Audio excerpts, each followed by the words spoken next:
And welcome back. Voices and Votes, Democracy in America is a traveling exhibit of the Smithsonian and is on display in Aiken County. The big debate will take center stage this week, and joining me today to talk all about it is Nancy, Kelvin, and Dana. Guys, thank you so much for joining me today. Thanks for having us. Thanks for having us. No problem. So, Nancy, let's get started with you. You're the director of the big debate, so tell us a little bit about it and your role. The Big Debate is an original play written by a local playwright, Chris Garcia, and this is its premiere performance, so we are really, really excited to be offering this to the entire CSRA. It's basically a discussion between Frederick Douglass, Susan B. Anthony, and Elizabeth Cady Stanton about the upcoming 15th Amendment. And the three have been longtime friends and workers together in the abolitionist and suffrage movement, but they're coming a little bit to a parting of the ways over the 15th Amendment, which only included black males. And the women are saying, we need to be included too. We've been by your side and we've been fighting for the right to vote. So it's this very dramatic and yet entertaining, beautifully written script, just about this dialogue and this moment of history. And what made this attractive for you to participate in this? Because of the meaning of this program as a whole and of this particular play. It takes a lot of energy and dedication to, first of all, come up with the script, but also for the actors to rehearse it, to put this time in. And it felt like it mattered to me. The right to vote is the fundamental cornerstone of our democracy. And the more we learn about our history, the more we understand it. So it just felt like such a worthwhile project. Yes, ma'am. Yeah. And speaking about actors, Kelvin, you're originally from Aiken and you're a realtor. Yeah. So how did you get involved in this? Because it seems like so out of the ordinary for a realtor. Well, honestly, it's not. So I've been doing theater for probably 17 years. Which, matter of fact, is how I met my wife. Was at Aiken Community Playhouse, and so being in theater is crazy because it kind of coincides with real estate, because you're always on stage, you're always presenting yourself at your best, and so they've kind of been hand in hand for me. So and then she kind of got me into this.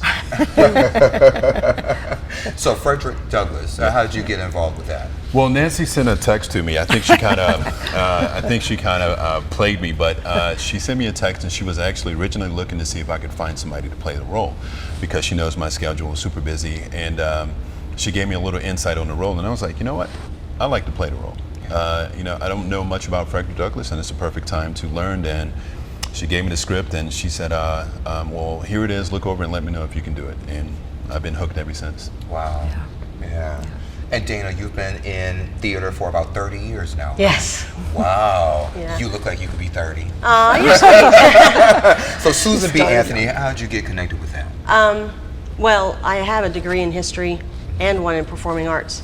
So I had studied Susan B. Anthony quite extensively because I found her fascinating. She came from a Quaker family, and she didn't start off as women's rights. She started off as an abolitionist because Quakers were abolitionists, which I always found.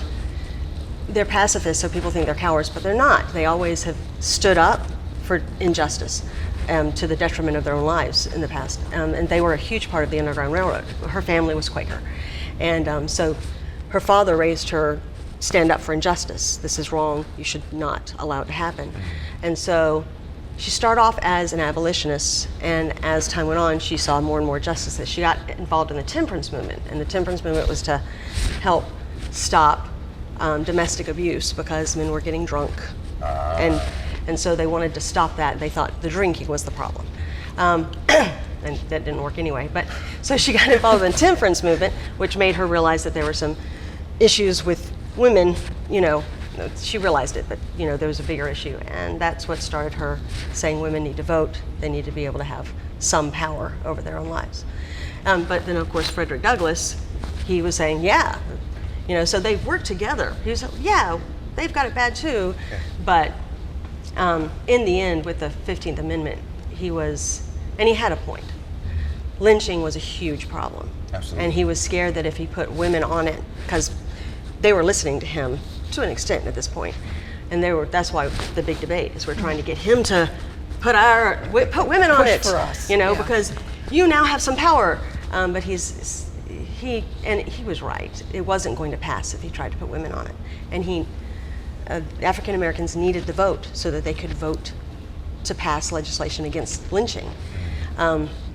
Which is crazy that you'd have to pass legislation against lynching, which is actually now, there are some states that are just starting to pass it, which is crazy.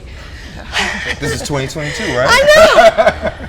I think that the more we study history, the more we realize things move too slowly. And we still have so many of the problems. Like, the basis of what we're doing, of what the debate is about, is trying to stop black men from being murdered. And women wanted to stop men from speaking for them whenever they knew their own problems. And if we look at it like that, things really haven't changed much. Right. Yeah.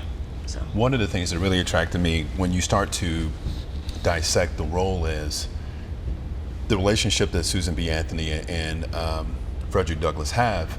As I started studying the history of Frederick Douglass, in his younger years, he was an agitator. He was somebody that wanted to stir up the crowd. It was more of, look at me, I'm accomplishing things, but there's that younger ego. But once he went to England to kind of get away from things, when he went to England, he came back and he was like, in England, he was treated as a man, not as a black man, and he felt free. He wasn't looked at as somebody lesser. So when he came back to America, he came back angry. And so now he's in his 30s and he's angry and he's on a mission. And I think that's where when in the script it says that he's not the same anymore. And that's where the conflict, because now he's getting involved into the political scene. So he can't be that agitator. He has to be a little bit more strategic in what he does because there's so much on the plate to lose. And he was so smart. Yeah, and there's not a lot, and so they can't come to terms because they don't really see it from his perspective. He understands what they're saying, but they don't understand what he's saying. And so that's where the big debate starts. Yeah, and this is a play for all ages. All ages. Yeah. All Yeah, ages. all ages. Yeah. There's something to learn for everybody in this. Definitely. Okay, so give us the date and times and locations and how you can get tickets, all that good stuff. It will be this coming Tuesday, August 23rd, at the Etheridge Center on the campus of USC Aiken. Free admission. Anyone is welcome. You can go to Aiken Voices and Votes for more information, or just show up. It'll be August 23rd, 7 o'clock, and our play will be followed by a brief panel of local historians who will talk more about the issues, what's current, and a little bit of question and answer. So it should be a very, very interesting and educational, and I hate to say entertaining because it's so profound, but the play is very compelling.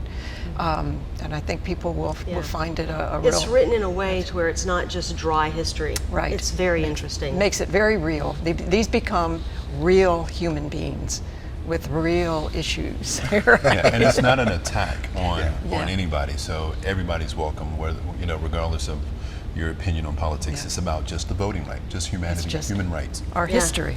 Yeah. Our history, exactly. It's